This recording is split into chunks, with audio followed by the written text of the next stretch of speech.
Good morning, good afternoon, and good evening, everybody. Welcome back into the Dragon's Den. My name is Digital Dragon. I am a 3D printing variety streamer here on Twitch. That means that we do everything here from machine unboxings like our X1 carbons and our Centauri carbons underneath those to full up machine builds like our Vorons over here. We took part in some beta testing on the Box Turtle, several hot ends, and we do some prototyping here as well. So welcome on in, everybody. I hope everyone's doing well this morning. Having a great start to a fall weekend. And I can actually say it's fall. I mean, it was 50-something degrees when I got up this morning outside, so that was nice. Nice and chilly. But I hope everyone's doing well this fine Saturday morning.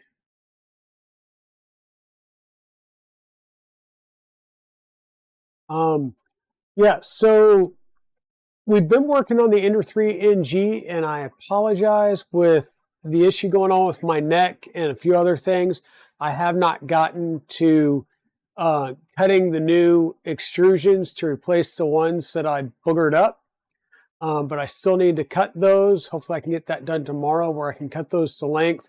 I will reprint the new guides and drill the new blind hole joints for those Y top rails. So that should hopefully help us get everything lined up and in place a little bit better. It's just me. I tried to force it, doing it by hand. And yeah, that did not work out for us too well. So we will need to replace a couple of parts there. It's a fact of life. It happens, but we'll just muddle through it and keep going. What I've decided to do today, because it will be a shorter stream. We will be going until roughly noon. And I say that because I've got a business meeting at 1 o'clock. So I'm not going to be able to hang out for too long today. The plan for today is to discuss and start planning out the order of operations for the Stealthchanger. So for those of you that may or may not know, the Stealthchanger is going to go on the Voron 2.4, which is right here. This is called, excuse me real fast, Dragon. And Dragon was the very first Voron that we built, and we built it using the, actually folks, I'm going to have to put you on mute, and I will be right back.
Okay, I apologize about that. That sneeze took me a little bit by surprise. Where was I now? Oh, hey, Projects and Dad's Garage. How's it going? Who not Dragon? No, I just sneezed and it took me by surprise. Um, yeah. Um, so on the Inner 3 NG, I did make a mistake when I was doing my blind holes. They were not straight up and down.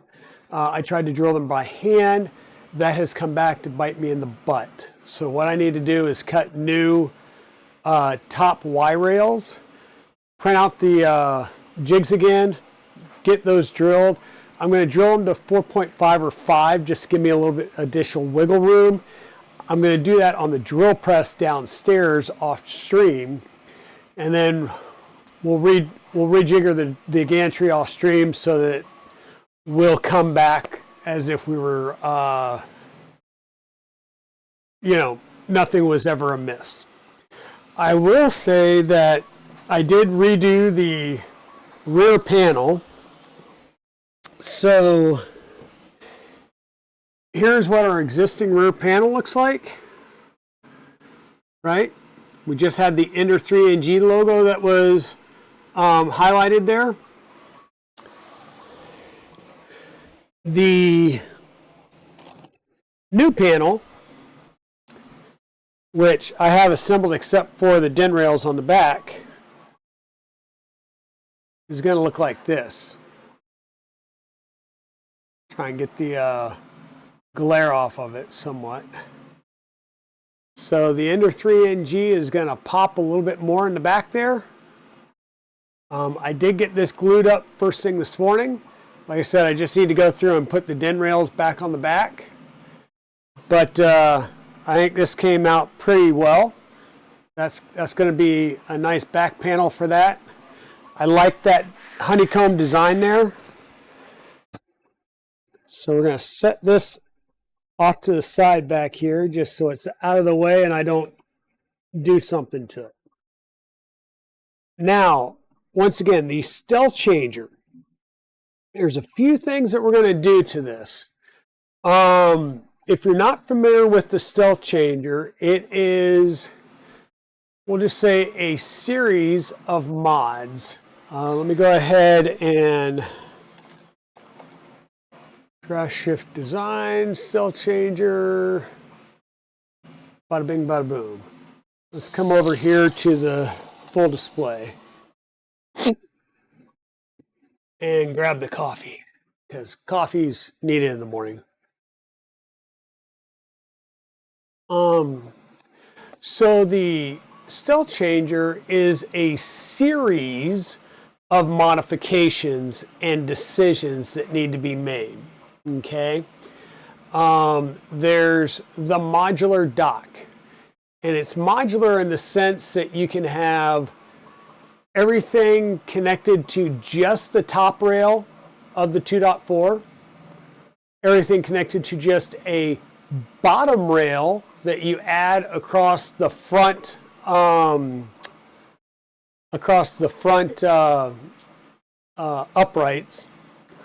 or you can have it connected to the top and bottom, which will be the most rigid dock that you can have. That is what we are going to do. Why? Because the kit provides for it. So why not? The other thing you then get to check or make a decision on, and this is kind of what those docks will look like. Once again, we are going to be connecting at both the top and the bottom. The bottom, the modular dock basically sits on the top of it. At the top, it nests up in the bottom of that top rail, and it has this plate on it that adds the additional rigidity. But as you can see, each one of these is a different style tool head. So we get to decide on which type of tool head we're going to use. Hey, good morning, Waters. Waters, did you see my message via Discord? I have chosen at this time to do ant heads, and I do have a bunch of the ant head parts already printed out. I've got them in little baggies because there are I've got them for 2 different styles of extruder. Okay, we're going to have the 2 of these are going to have Orbiter 2.5s, and 2 of them are going to have Galileos. So we do have all the parts here to build a total of 4 tool heads.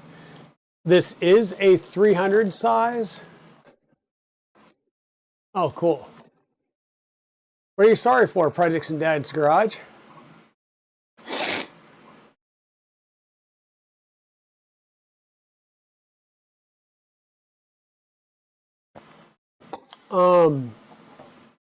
So the decision is going to be doing ant head at the moment. And the reason that we decided to do ant head is because, which one is which? I'm going to do, let me hold on. Let's do it this way. Get that one, place, there we go. So we're going to use the Conch Plus hot ends from Fadis. This is basically a drop-in replacement for a Bamboo Lab, right? So Bamboo Lab style hot ends, but using the Conch Plus. I've used the Conch Plus on both of my X1Cs because I was a beta tester for it. And it is a very, very awesome hot end.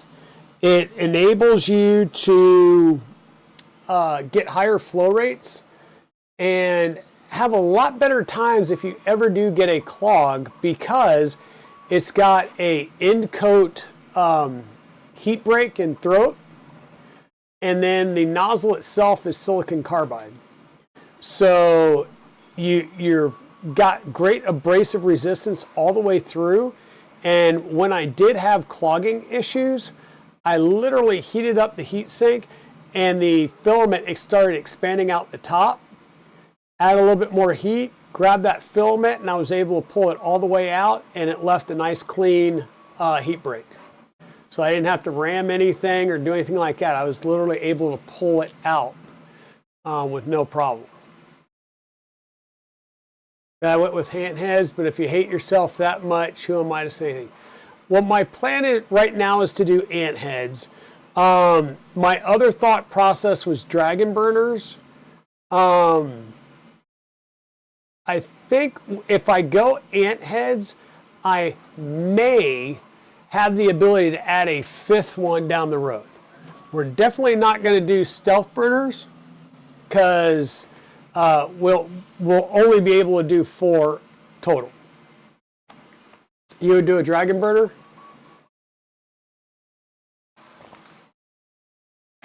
I do have to admit, I like the dragon burner that I put on the Riff. And if like Luke's Lab would support me with 4 tube compacts, I would put 4 tube compacts in there. I do have all of the parts here for the modular docks. One of the things that you will notice is for the docks, there are various niceties that you can do, such as up here at the top, you can go with no panel, a solid panel, which will allow you to do logos or whatever you want. You can do the honeycomb panel. You can put a NAMI or a NAMI 2 in there. Right now, I'm planning on going with just the honeycomb panels. Okay. We'll see down the road, right?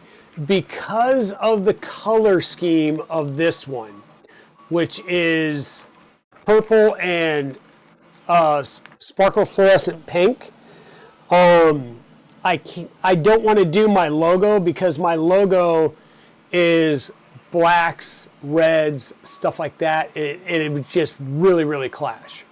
Okay, and one of the things is you're saying, well, why are you choosing the colors that you have? Well, this is the loadout for Faydragon. All right, I'm going to run through this real fast. It's the Voron 2.4 Rev 2. Primary color is Polymaker ASA Purple. Accent color was Sparta 3D ABS Sparkle Fluorescent Pink. Why those colors? Because I won these parts. They were PIF parts, and I won them at Rocky Mountain 2023, the first Rocky Mountain.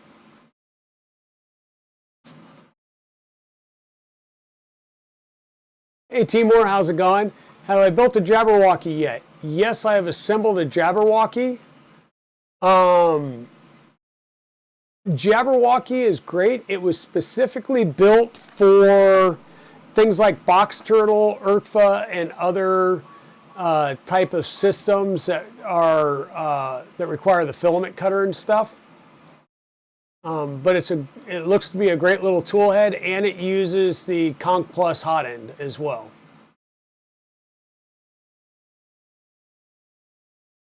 Think you're going to get a tube compact for whatever you build next? Well, I've got 2 of them already. Both the big machines that I had at 3D Printtopia had them in, or had those hot ends installed, and I've got another one on the way.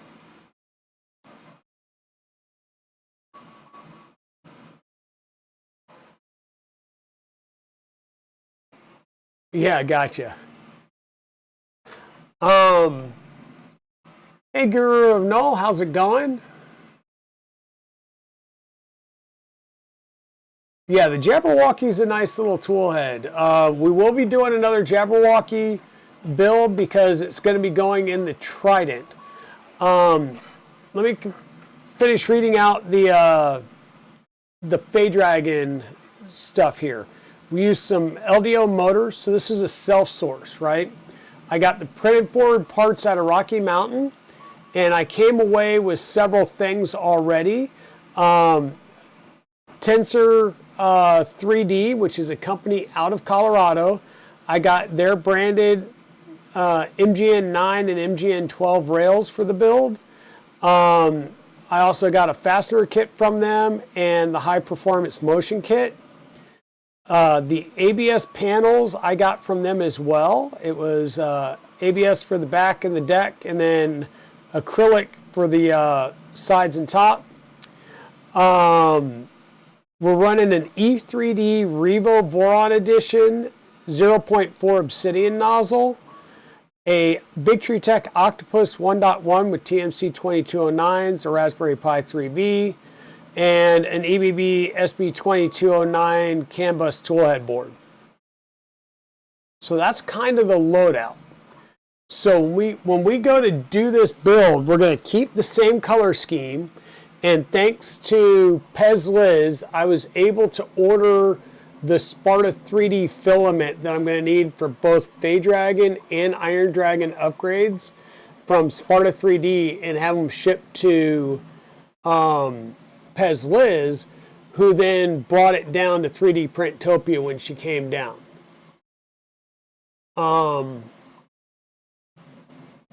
Hope to get some more tuning of your Box Turtle today. Awesome, awesome. So with that said, we're going to have a series of upgrades that are going on here, and that's what Stealchanger is. So we have the modular dock, and we have some decisions to make here, whether we use just the top rail and have everything dangling, just the bottom rail, or if we link it to both, and that's what we're going to do, is link it to both. Right now the plan is for ant head. If I start assembling these things and I'm like, no bueno, this is going to be too much of a pain in the butt, then I'll switch over to dragon burners. Luckily it uses pretty much all the same stuff. It's just slightly different printed package. Okay. Oh, well, that's just the modular dock. Let's come back to the main DraftShift. Here we go. So in the Stealthchanger, you're going to have your tool heads and everything associated with those tool heads, right? So this is going to include the carriage shuttle. The LDO kit comes with a CNC carriage shuttle, so we're going to be good there. Hey Jedi Spidey, how's it going? Yeah, you're down there at the flea market. Awesome. Jedi Spidey, what is the name of that flea market again?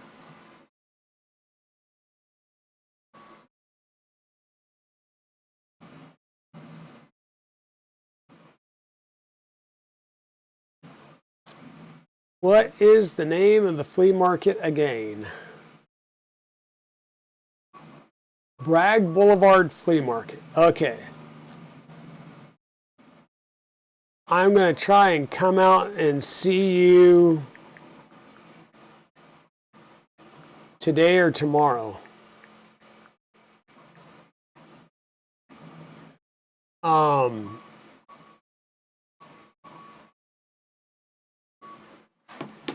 Awesome. Awesome. So instead of doing a printed shuttle like we're seeing here, we are going to have a full metal shuttle that will get mounted onto the gantry. And as you see here, there's docks doing the printing, assembling, installation, configuration, calibration, the whole 9 yards. The Stealchanger is pretty literally a set of mods. It's a collection of mods, right? And you can make it go however you want it. This is showing a dragon burner getting mounted here to the shuttles, or getting prepped for the shuttles. We may work through as a dragon burner. Like I said, I just decided to go with ant heads. But the mods that we're going to have here, the Stealchanger is literally the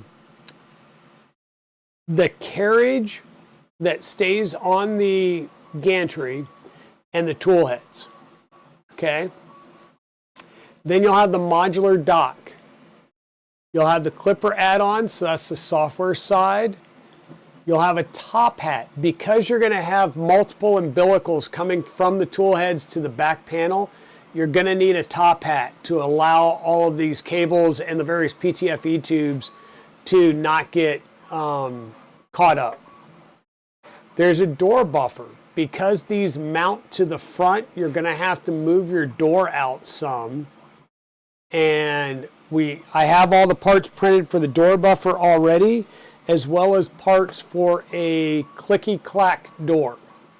Okay, so if you don't do the door buffer, you can still install it, but you can still install it, but you're going to lose print area. By using the door buffer and clicky-clack, it allows you to use both the top and bottom rail for mounting your modular dock, and you don't lose print volume. Okay. Cable management. This is going to be critical. The kit comes with the Hexa, which is a 6-in-1 or 1-into-6 USB hub, and that will let us run all the Nighthawk boards. So the kit's going to come with a Nighthawk board for each tool head, and we're going to have the Hexa that will allow us to run up to 6 tool heads off of 1 USB. So 1 USB comes up to that hub along with the power, and then we'll have the 6 breakouts directly from there. Makes it a little bit easier on doing all the wiring, keeps things pretty neat. Hey Eagle, how are you? Brother is doing good. His shoulder's doing well. He's finally able to take a shower, so he's happy with that. And he's able to take his arm out of the sling for a little bit and just let it hang loosely at his side. So that's going well.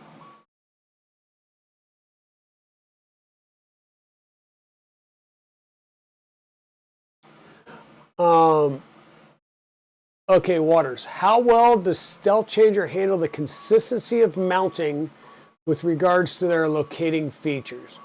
So there you're talking about the consistency of the tool changing itself and the ability for it to locate consistently and reliably.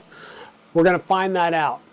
The reason I'm choosing to mount to both the top and the bottom is to give me the best chance for consistency and reliability in tool changing. If it's hanging from just the top, as you come in and do the tool change, it could flex a little towards the front of the machine, right? Because a lot of the weight's at the bottom at the dock.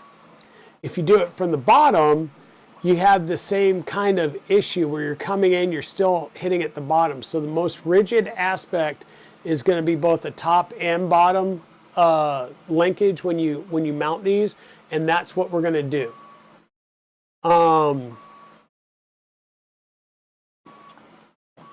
Some other things that we're going to do, right? So currently we're built off of electronics using a Big Tree Tech Octopus, a Pi 3B, and an EBB SB2209 CAN bus with a UTC providing the USB to CAN interface. Because we're switching everything over and we're going to be doing USB, I think we're going to yeet all of that. Okay? I have an LDO Leviathan board over here that I bought. And I believe what we're going to do is put in the Leviathan board, kind of making it electronic wise an LDO Rev D kit. And I think that's going to make it easier for doing the integration and the wiring. Though we do have an option for a Kraken. And one of the other things that you can do, it's not listed here, right? It's that this is not listed here because this is just a gantry thing. LDO did send me an LDO all-wheel drive kit for the 2.4. So I need to get with the DraftShift Design Discord and find out how well that works with Stealchanger. The all-wheel drive is going to add weight to the gantry. One, it's CNC parts. Two, it is adding 2 additional motors, especially if I switch up and I go with super speedy I think it was super speedy. LDO motors are going to be a little bit bigger, a little bit heavier. So I want to reach out and see what their feedback was of doing all-wheel drive on the Stealchanger itself. Because I have the option. I could put that on my other Vaughn 2.4, which is an LDO kit. It was a Rev C kit. We've already upgraded the electronics on that to bring it up to basically a Rev D status. So we could put the all-wheel drive on that, or we can add it in here and really pimp out the Stealchanger. I just need to double check what the response has been from the people that have done all-wheel drive on their Stealchangers. I'm not planning on switching up the Z at the moment, Petty Ruxpin, simply because that would be one more set of added complexity, and I don't have the Galileo 2Z packages. Can I get them? Yes. Yeah, I could. That's a decision that can be made as well. But one of the things that I'm looking at is in what order do we need to do these mods? When we go to do the Stealchanger, we can build the tool heads.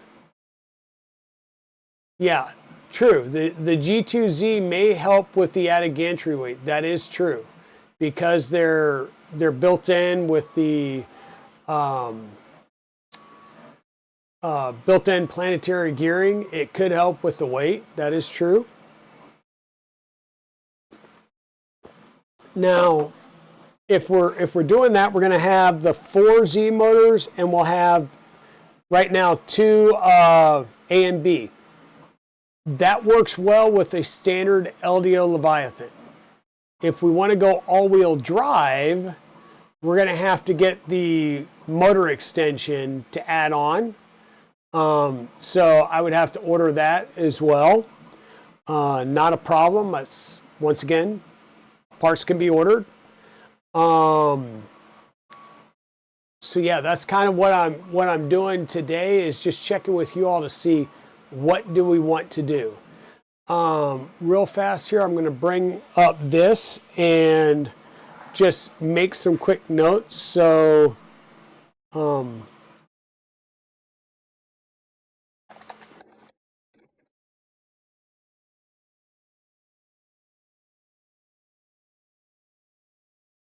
for modifications and upgrades, we're going to swap electronics from,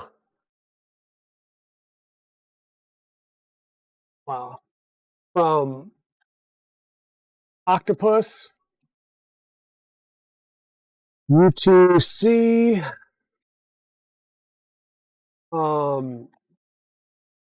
EVB 2209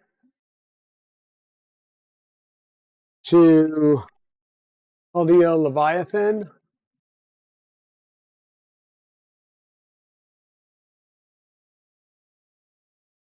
with Hexa, USB, and Nighthawks.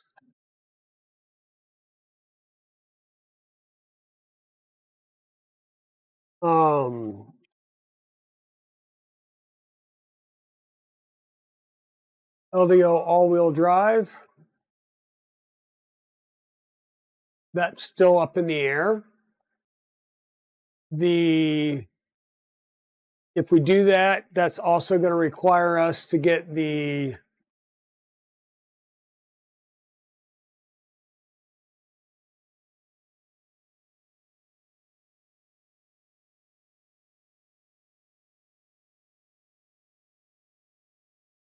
motor extension board. I'm sure it's called something else, but that'll get us there. And then when we start to do the build, we can easily swap out and do the front door buffer and get clicky clack ready to go. That could happen. We need to start building out our tool heads. So I'm thinking, based on this, order of operation would be tool head builds. We can do that on the bench. We don't need to pull the printer over here or do anything with the printer before we get that started. We need to make the all-wheel drive decision and get parts ordered before, by parts I mean the electronics parts, before we do the actual Stealthchanger gantry, because we're going to redo the belts, right? We have to add the new carriage on, and when we go to do that, might be a good time to go and swap out the belts with some new belt, and decision will need to be made whether or not we're going to be doing the all-wheel drive kit on this or not. Once we get that stuff done, I think we're going to need to do the modular dock. And as part of the modular dock, we'll do the door buffer and clicky clack.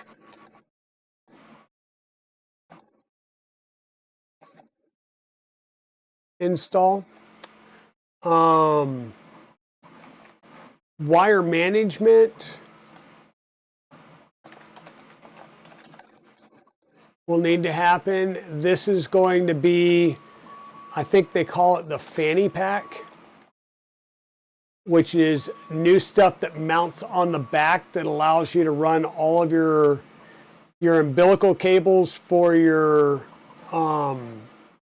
tool headboards and your PTFE tubes will all come back through a common backplate now.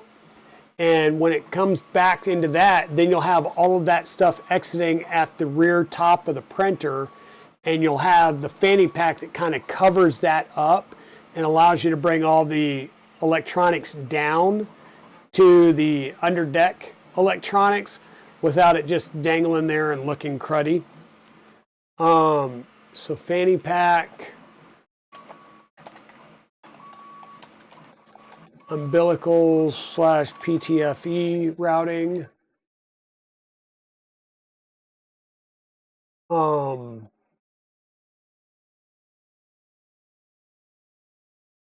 After that, it would make sense to build the top hat and clipper install calibration.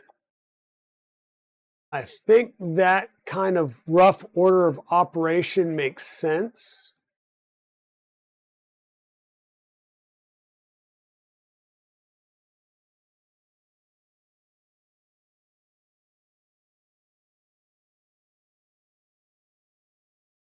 Yeah, I think that order of operations makes decent sense.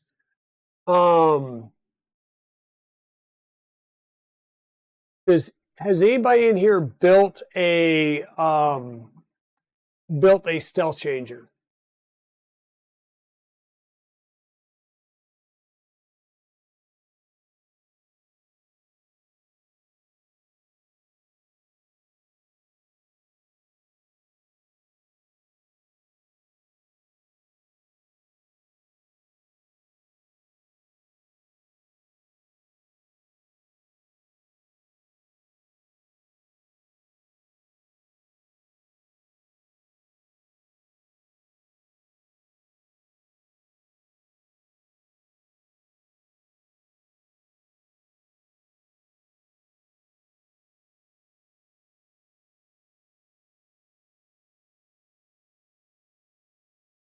This is the G2C XL. Oh, this is using NEMA 17s instead of NEMA 34s.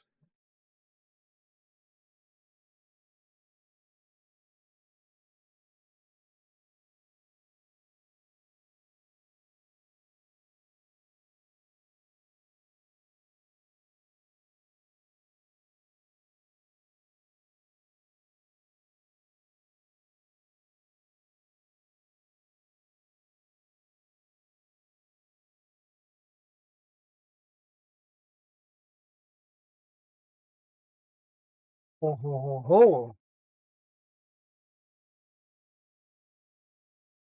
Well.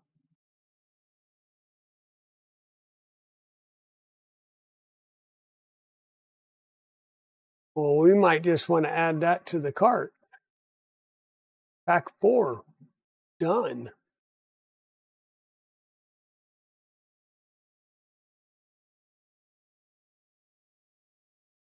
Leviathan expansion board.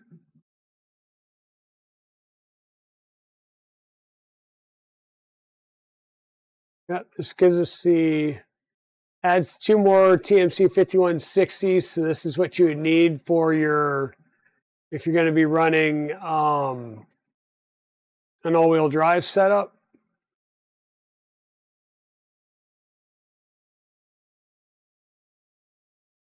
So we'll add that to the cart as well.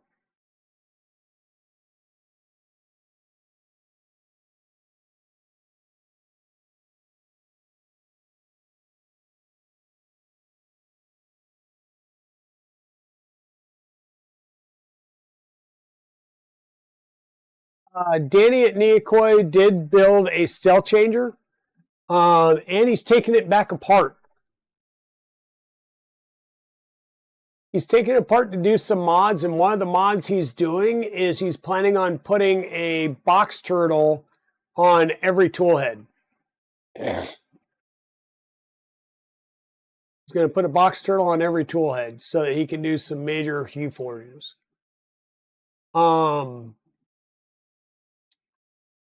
So this is the LDO Stealchanger kit. And like I said, it's talking about the various sub-kits. So in the base kit, You'll have the CNC shuttle. This is the piece that mounts on the gantry on the X rail that is going to be used to pick up your tool heads. You'll have the Nighthawk Hexa, which is a 6+1 port USB adapter. So this will let you wire in 6 USB tool heads, and the Sexbolt probe. So this Sexbolt probe is slightly different than the standard Sexbolt. Rather than having the pin with the flat top, this is a pin with a ball on it. And this is going to allow you to probe both the X, the Y, and the Z for each tool so that you can do X, Y, and Z compensation between all of your tools. So this is going to be good. The tool and dock kit. This will have your backplate pins, fasteners, hardware, the Nighthawk 36 boards, fans, 2015 or 2510 for the hot end cooling, and 4010 blowers for part cooling. It'll have the OptoTap PCB that must be used. You have to use that because that's how it's knowing what tool head is mounted. Some RGB, they provide LEDs, both standard 9x9 for, ant heads, stuff like that, or sequins that'll be used for Zoll. The spring steel blockers, this is nice. So this is the piece that will keep a tool head from oozing. So that's nice that comes in the kit so you don't have to make your own. And then various parts to help out with the cable management stuff.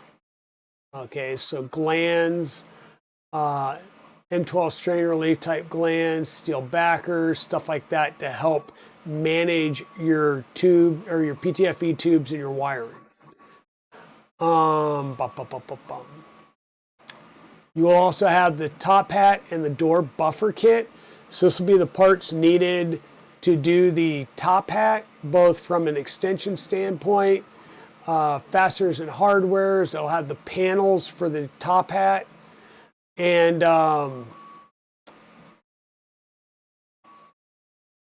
yeah, here we go.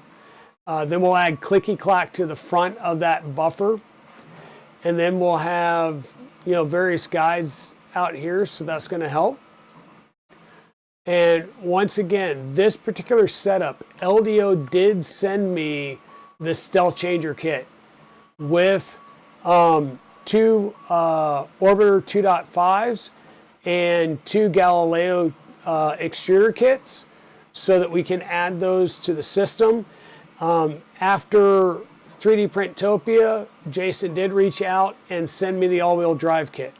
So if we're going to do the all-wheel drive kit, I do have two different options. One, a set of 4 Kraken motors.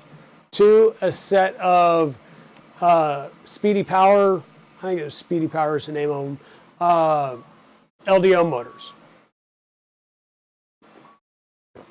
When doing an all-wheel drive kit, regardless, all 4 motors need to be the same model. So because we already have 2 motors from LDO, one option is to get 2 more motors of the same make model, or we can pull those out, replace all 4, take those 2 motors and add them to, say, the Trident, because I have an all-wheel drive kit for the Trident as well. So that way, whichever one we do, we can use 4 standard LDO motors on one, or we can put Speedy Powers on one, Krakens on the other. And then we just have 4 random LDO motors. Hey, LTX Designs, how's it going? How's it going? Yeah, what else do I have printed here? I've got the stuff for the modular dock. I think these are backer plates. Yeah, this is going to be the rear plate setup. that will allow us to run our 4 tool heads. They're slightly angled downward. So that's going to allow our umbilicals to come down at an angle. And this will have the ability to be lit up.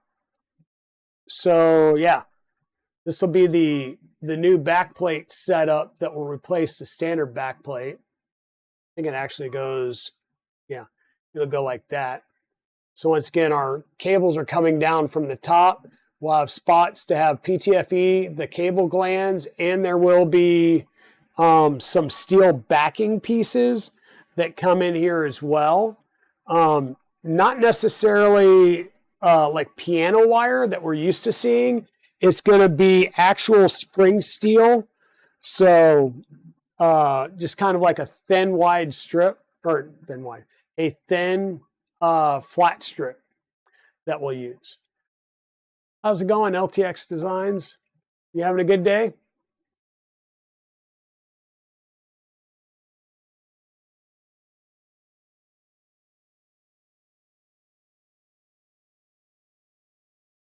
Yeah, so Projects in Dad's Garage, explain to me why you're replacing your linear rail, because you're replacing your gantry linear rail, right? The X-axis linear rail on your 2.4.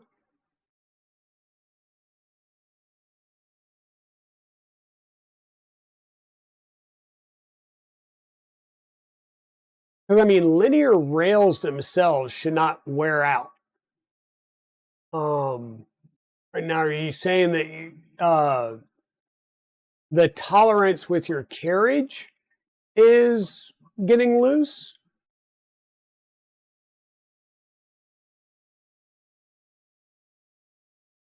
And yes, we're doing a little bit of a chat and chill right now as we're planning out what we're going to do with our Stealchanger build. So once again, our color scheme is pretty much identified. It is Polymaker ASA Purple and Sparta 3D ABS Sparkle Fluorescent Pink. These colors were chosen because I won a set of PIF parts, which at Rocky Mountain 2023, which was the first Rocky Mountain Rep Festival, and I had won a set of printed forward parts and bought frame and some linear rails and various other things from Tensor 3D, which was a local company there in the Colorado area. And so that's how we built Fay Dragon. Now, Fay Dragon's running things like an Octopus, a E3D Revo Boron Edition, and things like that. So what we're going to do is we're going to upgrade it to a Leviathan, which I already have on hand. And I'm going to go ahead and get the extension board so that when the time comes and we do an all-wheel drive upgrade on it, we'll have the extension board already there and available. And then just to kind of give you an idea, there's the purple and that sparkle fluorescent pink. Pretty nice color scheme. A lot of people really like that color scheme. And it's basically what got me known for doing some pretty cool little color schemes. The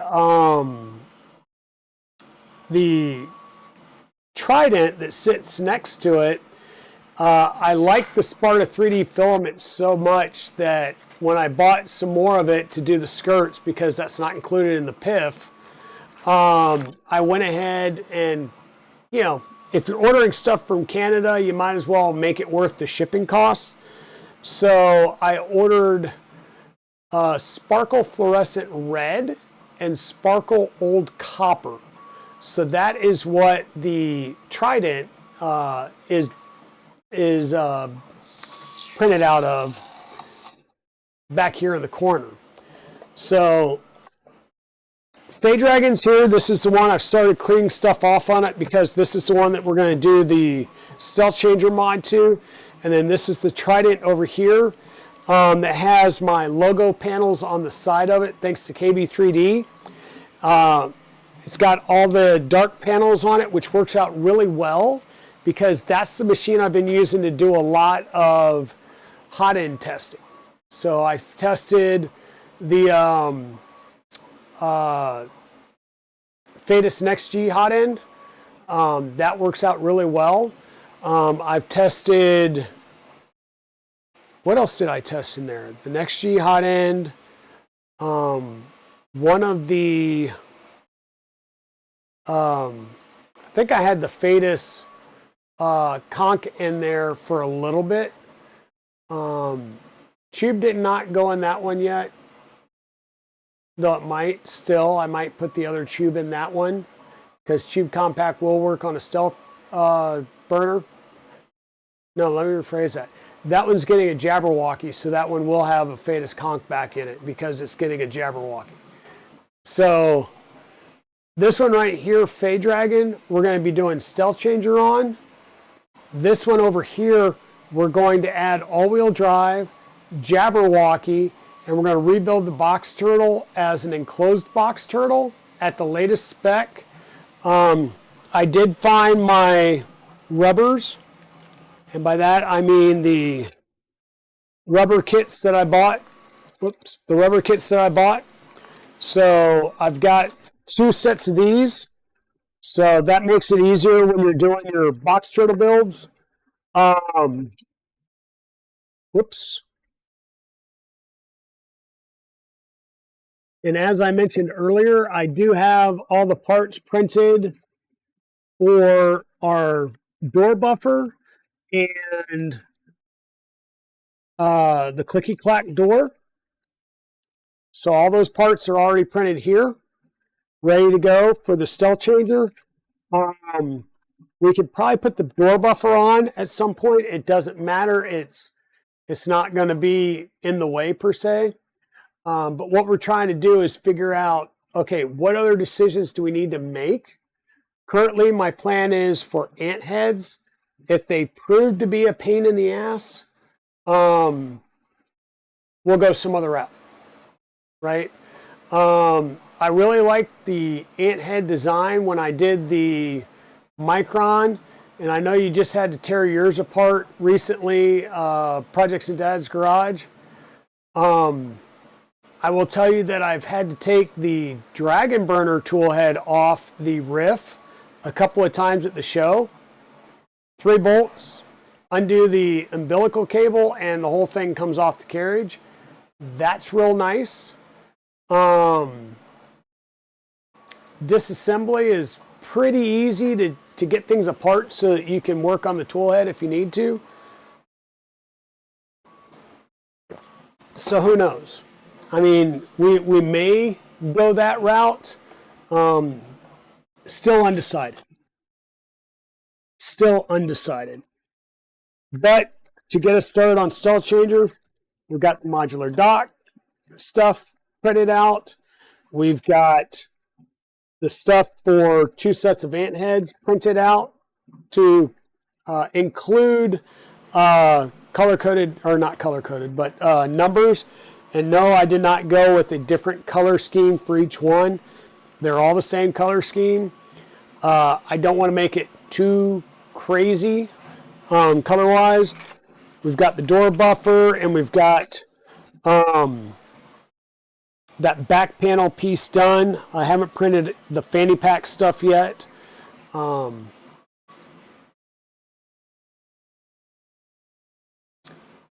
What tool head is this? What do you mean, what tool head is this? The Stealthchanger is going to be ant head based, and then the tool head going over here is going to be a Jabberwocky going in the Trident. These two are going to be completely upgraded around. And yeah, we're going to be making some changes, hopefully on the line back here relatively soon. Now, can we go with something else with a Dragon Burner? Yeah, it's going to require me to reprint some of the modular dock stuff as well as all the tool head stuff. Oh, the one that was fairly easy to take apart at the show was the Dragon Burner. 3 screws, and you can take, remove the umbilical cable and the PTFE tube, 3 screws, 2 from the front, 1 from the back. The whole tool head comes off, and you can work on it on the bench rather than hunching over or hanging in a printer. 2 screws pops the extruder, and I didn't have to undo any of the wires. Just take the 2 screws off. You can take the extruder off, 2 screws from the back to remove the extruder mounting piece. Makes it easier to pop your PTFE tube out and do any type of unblocking operation that you need to deal with.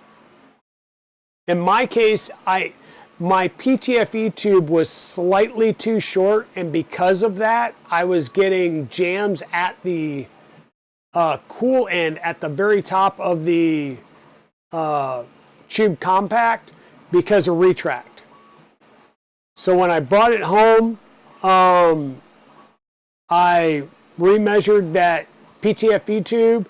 I used a Capricorn tube for it, and we've replaced that, and I haven't had another issue with the tube compact. But if you're getting clogs in a tube compact or a tube at the top, at the cooled side, the issue is with your PTFE tube length.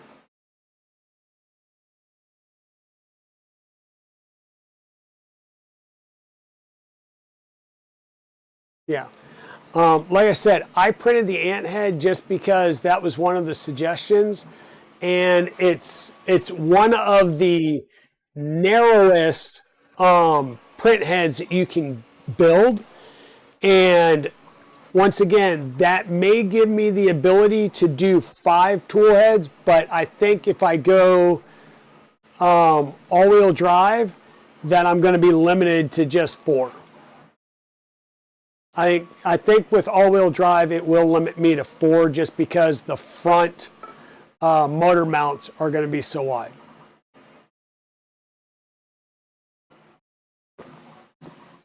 Like I said, I've got the LDO kit to do the all-wheel drive for. I've got the extra motors so that I've got all the a full set of motors to put at it.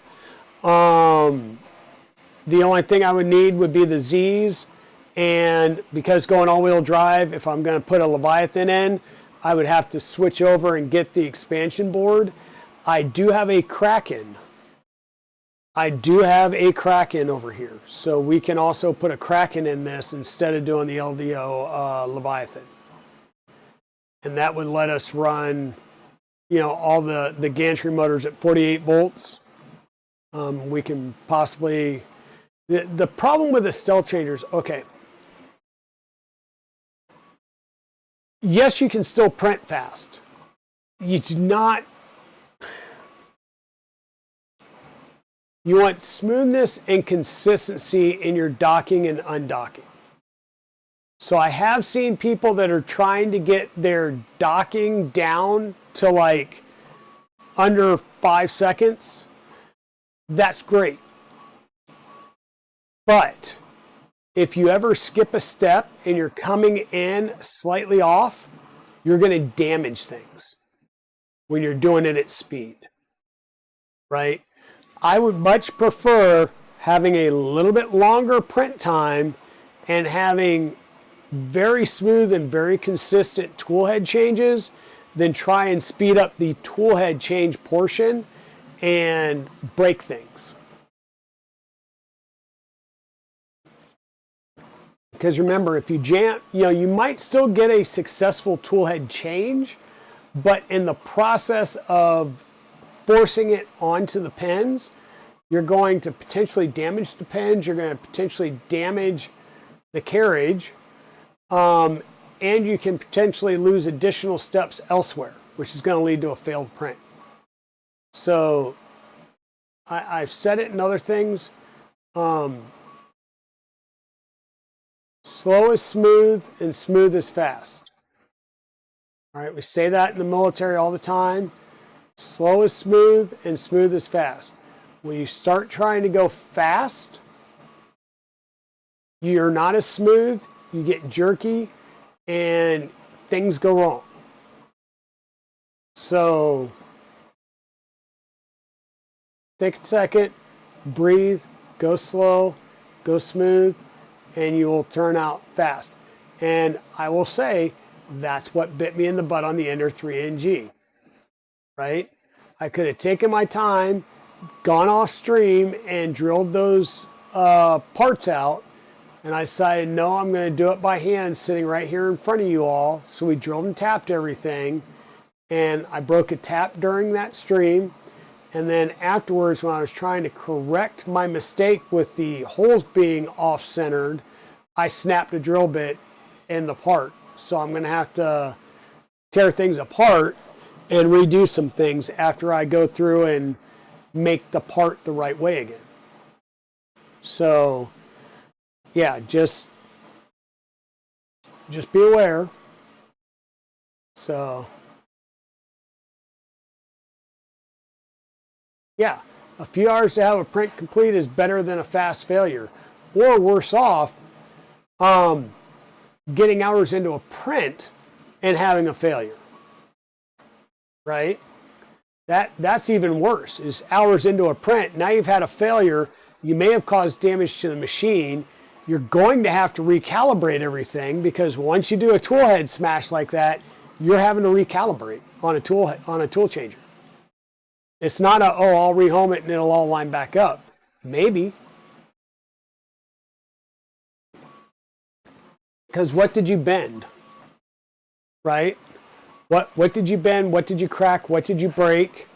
Yeah. So it could just be a cascade of failures. All right. So I think we've got a decent idea here. We don't have to install Clicky when we do the door buffer. We'll probably build Clicky Clack, install it, and then take it back off for the rest of the wire management and the build and stuff like that.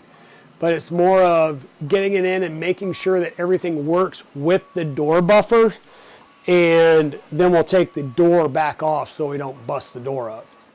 But we do have a full Clicky Clack set. I do have the panel sport and everything. I did get another, so when Fabreeko had their recent like flash sale or clearance or whatever, I did grab another Clicky Clack set. It did not come with panels though. So I will have to get panels cut for that. And that can go on one of the other printers I've got. That's no big deal. It was there. It was an option. I bought it. I don't think I'm going to do an install today, and this might wind up being a shorter stream than 12. Like I said, I've got a meeting at 1. I am hoping said meeting goes well, and if everything goes well, we'll have some announcements to make here in the short term.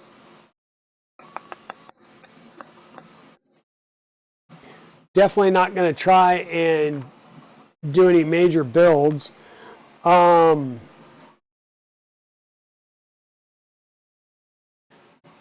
need a CCD for the 2.4. Yeah. You know, when I did Colony Clacker on the Micron for Zura, I was like, okay, this is a cool little mod. Is it a hard, fast, gotta have it? No, but it's a cool little mod.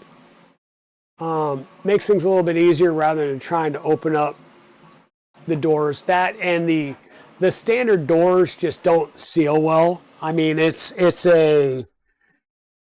nothing more than an air outlet.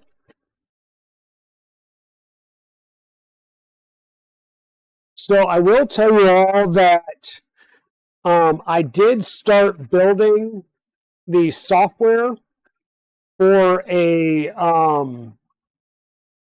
Manta M5P here. What I did was I took the CB1 off here and installed a CB2. This is going to be the new brain for the Optimus P1 that we're working on down at Ecovate 3D. That machine is a 600 by 600 by 1 meter build volume. And we've got a Blue Storm Terra hot end on it, which is the LGX Pro and a tube. And we're going to rebrain it, clipperize it, and hopefully get it up and running a lot better than what it was.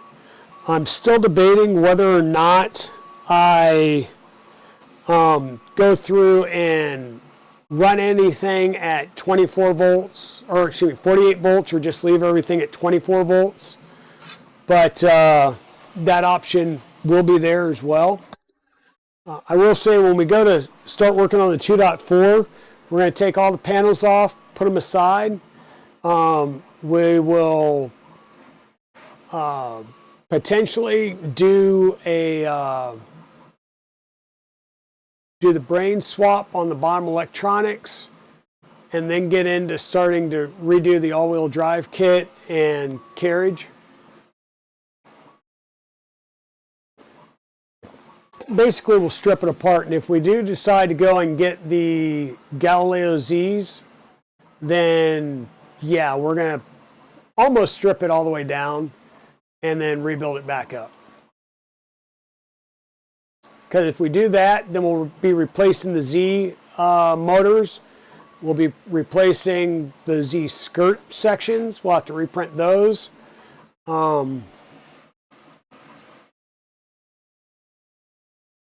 Okay, I just double checking because the primary color is the purple ASA from Polymaker, which is easy enough to get. It would be if I need to go get any more of the Sparta filament, that'll be a little bit more of a pain.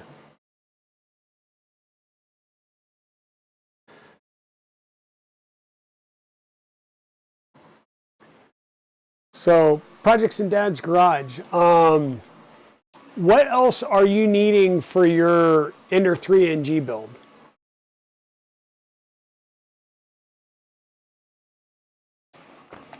So for those of you that don't know, I built the Prusa Core 1 at a straight 13-hour stream, one stream. And Projects in Dad's Garage is planning on doing the same thing, and I believe on November 2nd, he plans on doing a marathon build of an Ender 3 NG.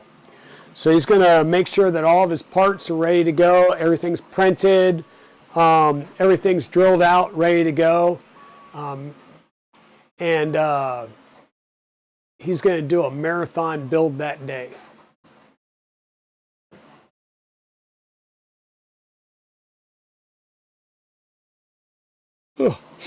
And I plan on sitting in and watching some of it.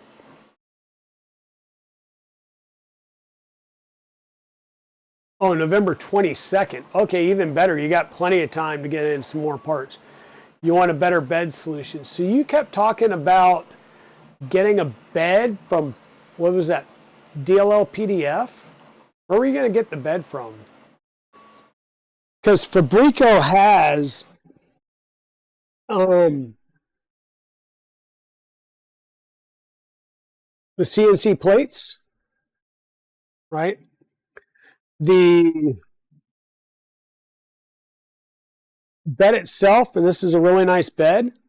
This is the top of the bed, so your thermistor is going to come in at the top and be captive underneath the mag sheet, and your heater will be at the bottom, so that actually works out better. You actually get the temp of the plate heated up versus just the temp of the heating element.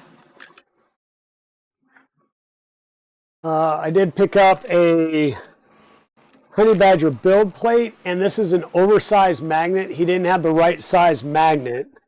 And then I had to get the heater that has the 4 holes in it. I had to get this from KB3D because Fabreeko did not have the heaters, so I had to get these from KB3D.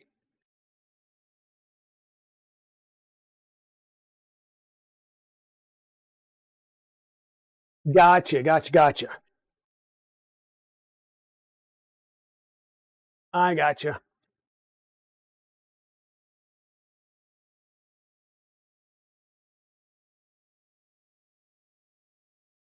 Just sitting here looking at this, seeing if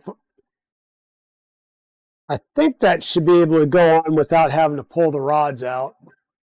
So, yeah, DLL PDF was going to make and send you one of their new beds. Gotcha. Okay. Okay.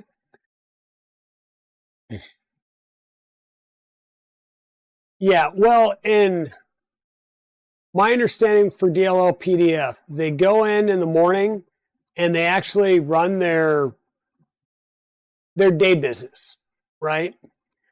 And then in the afternoon, when they're done running their production runs and stuff for their day business, they basically change hats and start working on DLL PDF stuff into the night.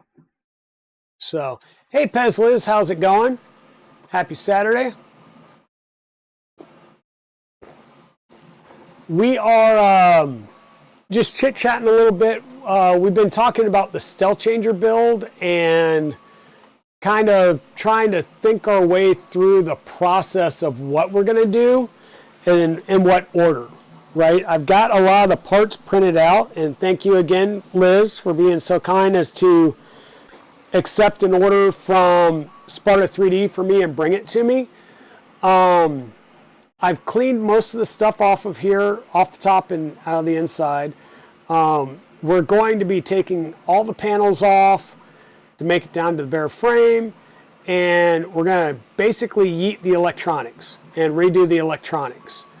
I was thinking we could do Leviathan and get the motor expansion board and do the all-wheel drive on it, or I still have a Kraken board and we can do Kraken on it. I just keep thinking I'm going to use Kraken on something bigger than a 300 size printer, right?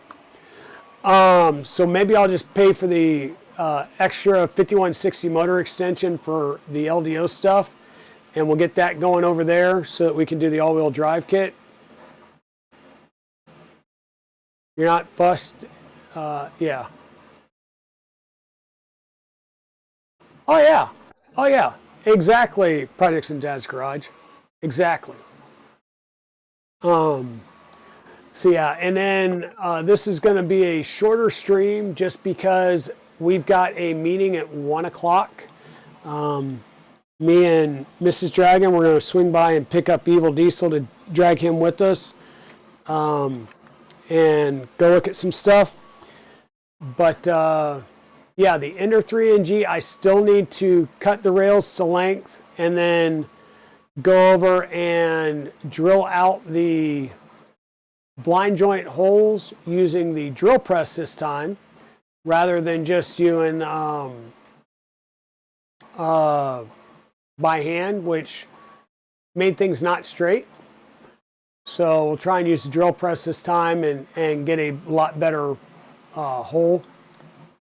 And we'll have to rebuild the gantry, re-square it, make sure we're good and square. Then we can go ahead and try and install that.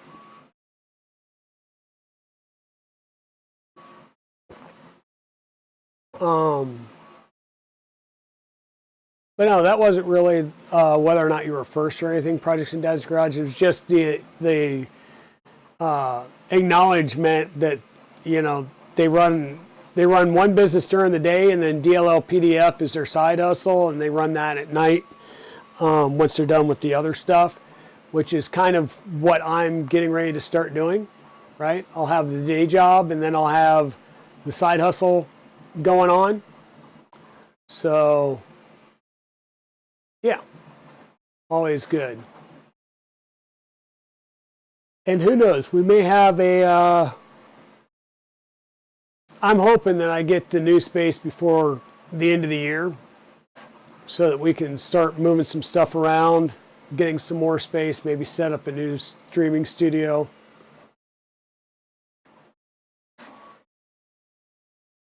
Yeah, exactly. I get that. I get that. Couple of other things I've been working on is the Power Fist and the Power Claw. I am printing the claws right now for the power claw, but everything else is pretty much right here. And to give you an idea of some of the parts, I mean, this would be where your arm's going to go in. This would be the two claws at the top. So this is where your arm's going to go in. You'll have your trigger piece. Your claws are going to be coming off of this. It's going to be a fairly big, lengthy piece here. I am printing everything in the Hedgehog makes red, Galaxy Red, the claws and everything, because I'm going to look at it as it's part and parcel of the Blood Angels. So the Galaxy Red really works on it. I don't think I'm going to paint it at this point. I may do another one of both the Power Fist and the Power Claw and go full up paint on it and kind of be able to show, hey, here's just printing it, and then here's, you know, going full Monty on it. Hey, Techno Slide, how's it going? Hey, Muklepticon, how's it going? Monday, I'm going to be going down to Ecovate and working from there because I get to work remotely, so I'm going to go work from there that day. And the reason I'm going to go work from there is I'm going to go hang out with Words on Stream. 3D Printed Like Me, otherwise known as Chris Lala. And he just picked up a couple of printers.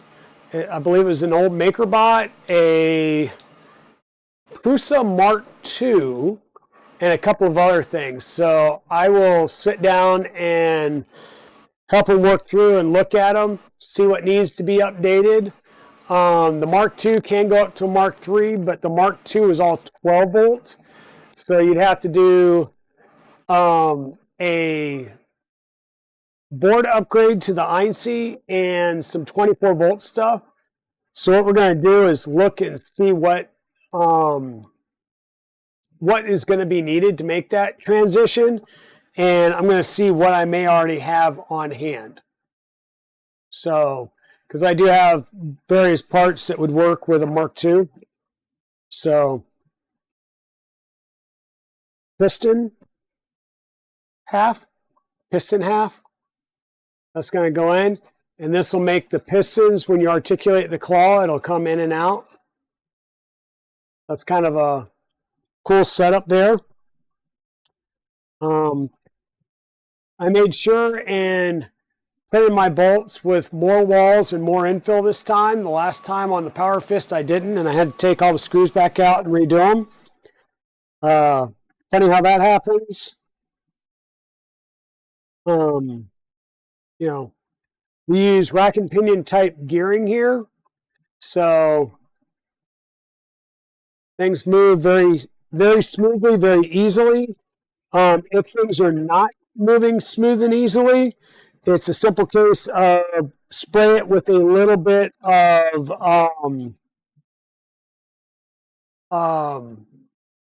spray silicone, fast dry spray silicone, and that will make things going a lot easier, whether it's bolt threads or on the gears. It'll make the articulation go a lot smoother. So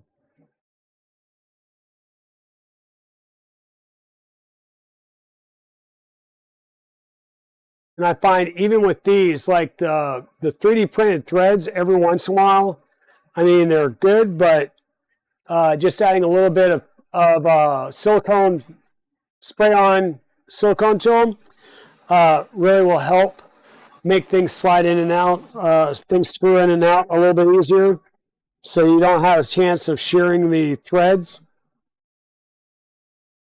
I like how it does print with a wrench, so you've got big, smaller, and another size here for your wrench, so you've got tools and everything to do the assembly. Like I said, the claws are printing right now. That's the only thing I have left. And we'll be able to sit down and put that together. So yeah. The claws are going in red right now. I may do another set in silver. I do have, there we go, polar filament silver that I was thinking about using as well. So I'm going to do one set in red, and then I'll come back and do another set in silver. See how I like the contrast. Like, you can literally go through and do things like the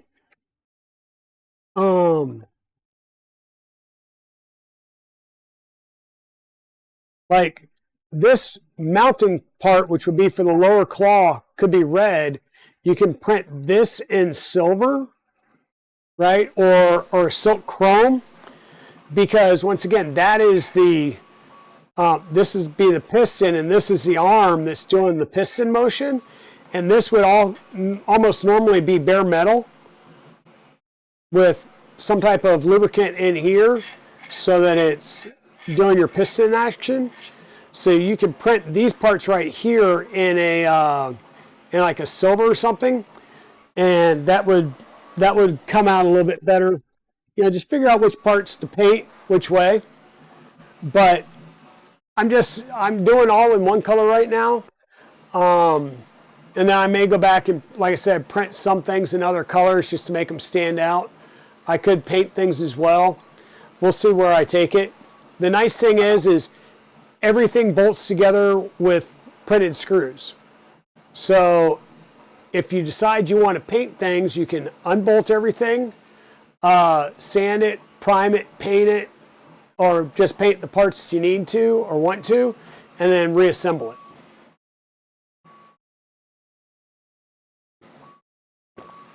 So yeah. But that's really all I had today, folks. I wasn't going to get into any type of build, simply because, well, I knew it was going to be a short day, and I'm chomping at the bit to go to this meeting. I need to try and get a couple of things prepped for said meeting. Yeah, fingers crossed that this meeting goes well. And yeah, we can sit down. I was hoping to be able to put the power claw together, or at least some portion of it. Unfortunately, like one of the third or fourth steps involves actually mounting the claws, and the claws are printing right now. I just printed everything but the claws to get it started, and that came back to bite me in the butt because I don't have that done. But to give you an idea, this claw I could print which is the lower claw. The upper claw is 252 millimeters tall, which apparently is too tall to print on an X1C. So those two are printing downstairs on the Kitty Q2 because it has a little bit taller build volume. But yeah, we're going to get those printed, and we'll assemble that here probably Tuesday or Thursday. And then we'll continue on one or the other builds as well. You know me, we're going to run multiple builds at the same time, just because it helps. If I've got just the one build going on, I start fretting over that one build and, oh my God, I don't have this, or I need to print this, and I start freaking out. Where if we're doing two builds, it gives me more time between working on this printer. So if I have to do some reprints, or if I'm waiting on parts, I can, we can still work on the other one and kind of bounce back and forth. I'm looking forward to the Ender 3NG as well. I've seen Armored 3D. He's put together several, and it looks so darn good. Do you have build ADHD? I will probably say I have some undiagnosed potential for ADHD. It's just more along the lines of I start stressing, and it's almost like I get in a mode almost like it's a con crunch, and I just start freaking out, and then I start making mistakes. And having the ability to bounce back and forth between projects also keeps me motivated on multiple projects, because like it's killing me to not start either one of these yet. And if I was waiting to start either one of these until the Ender 3 NG was completely done, it's killing me, because all the parts are sitting here for both of these. Also, all the parts are sitting here for the casa enclosure, and all those parts are printed. And I want to start building the casa enclosure, and it's getting to the point now where I can, because it's cooler, but I've got a few too many things right now, so I need to hold off on that, get a couple of other things in the works, and then I can go and build the casa enclosure.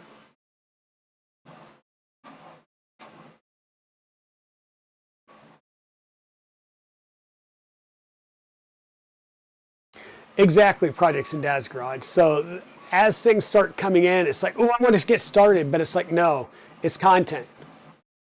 And it's like, really? And that's where doing like straight YouTube videos would be great, because I could do build in the background and just be recording the crap out of things, and then, you know, do the magic of pulling it all together and editing.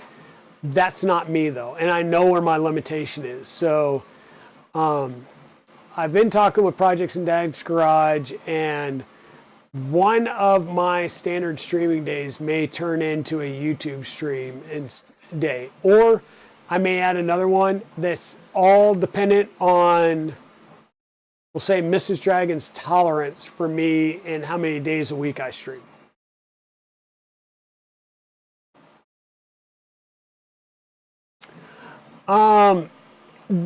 Yeah, and that's always an interesting thing. Like, I built 6 or 7 box turtles under the beta, right? And I've got different ones that are in different states of the build, and that's why I'm like, okay, we've got a Rev 1 kit out. I'm going to go through and upgrade all of my box turtles to the Rev 1. And they're either going to be color matched to go on a dedicated printer, or there won't be, and I'll just build them with whatever colors I want. And, you know, I'll attach them to printers as need be to add in additional colors or what have you. But I have a day job, Muklepticon. I do cybersecurity at Cisco for a day job. Thank you, Liz. So I'm not a full-time streamer. You know, I'm not there like Liz is. But we're building the community, and so for those of you that are relatively new here or don't know, so I do have a day job. I work for Cisco Systems during the day doing cybersecurity for their engineering build platforms, right? So it's we do all the what we call development and CI/CD, so the DevOps tooling. So everything from project planning to coding, integration, build, deploy, and I do security for that whole gambit. As a side hustle, I have Digital Dragon 3D. That is my new LLC. We got a hype train coming in. Mr. Wizix just resubscribed for 24 months. Hey, Mr. Wizix, how's it going? Welcome in. You are fabulous, my dude. And so I've got a business on the side. That business is going to be geared towards engineering and design services. And what I mean by that is I'll have Evil Diesel doing more of the organic design stuff, thank you for the Gigantify emote, Pezliz, and the 30 bits to do so. Thank you, thank you, thank you.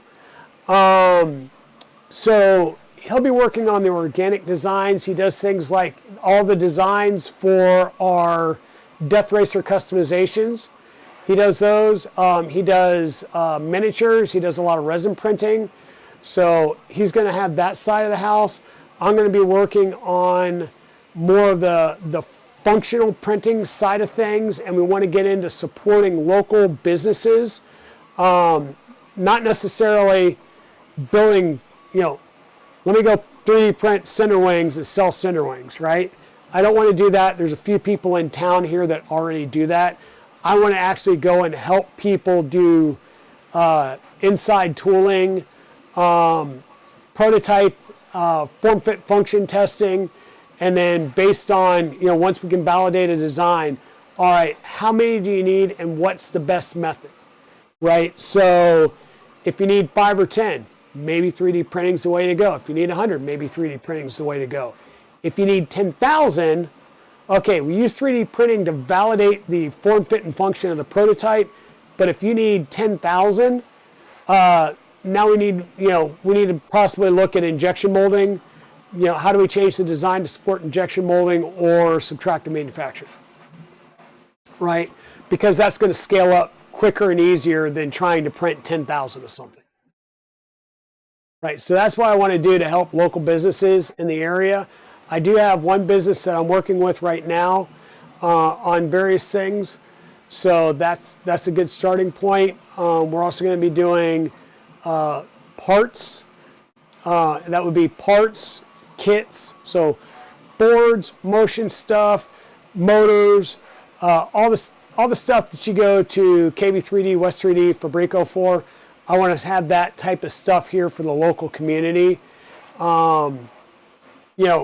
Carry things like conch as an upgrade for people with bamboos, stuff like that.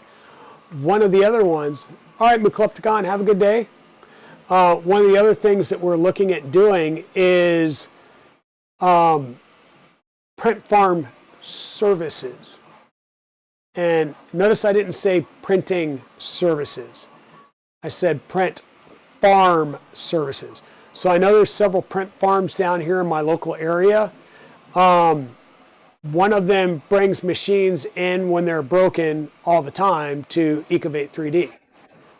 But part of the reason that things break is not having proper preventive maintenance. So we want to try and get out there and do preventive maintenance for some of the local print farmers in the area, big or small. We can also do that for some of the companies in the area that are running 3D printers and are dabbling with 3D printing for some things, right? So being able to go in and help people do the preventative maintenance to keep what is essentially another tool in the company tool chest properly maintained and up to date.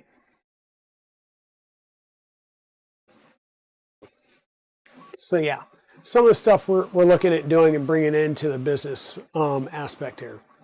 So, but thank you everybody. We got a level 1 hype train going at 17%. It's almost done. If we keep the hype train going, I'm going to keep streaming. If the hype train ends, then we'll go ahead and call the stream.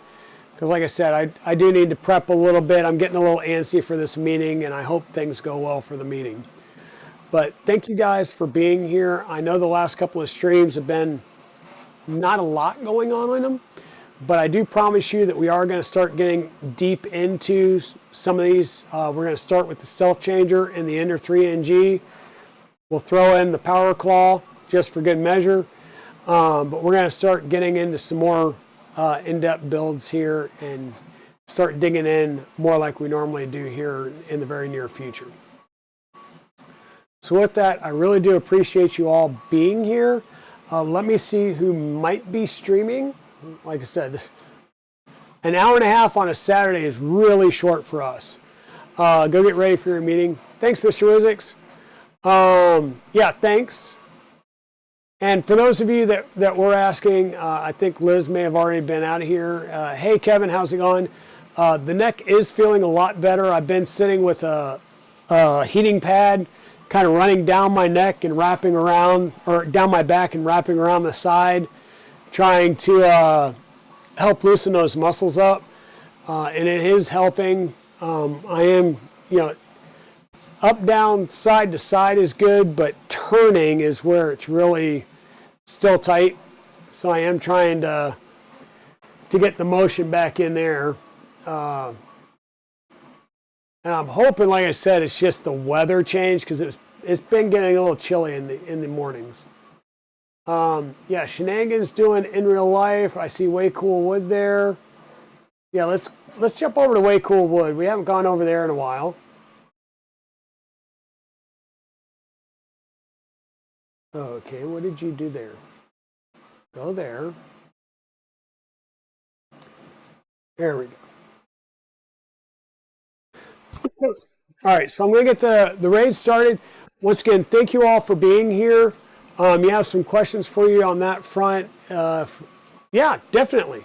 Definitely can. Ping me via Discord projects, and we can get together via Discord and chat. Like, do an online chat. Yeah, glad you're able to catch the stream as well, Jedi Spotty. And like I said, we'll swing out there either today or probably tomorrow and see you and say hi. Speaking of saying hi, we got a Mrs. Dragon sighting, and Mrs. Dragon is bringing Duncan. But yeah, you want to come over and say hi? You can come over and say hi. Yeah, there's the orange mug. All right, folks. Thank you all for being here. Please go with me as we raid over to Way Cool Wood and show him some love this morning. You guys have a great day, and we'll give you an update on the meeting later on. You guys have a great one. Bye now.